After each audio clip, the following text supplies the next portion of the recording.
Hello, welcome to Rob's Computer Repair. Today I'm going to demonstrate the proper way to remove your CPU cooler from the computer chassis.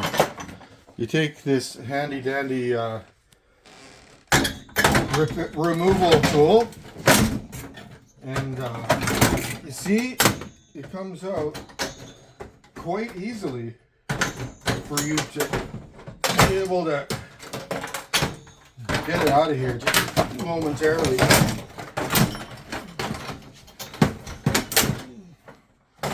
There.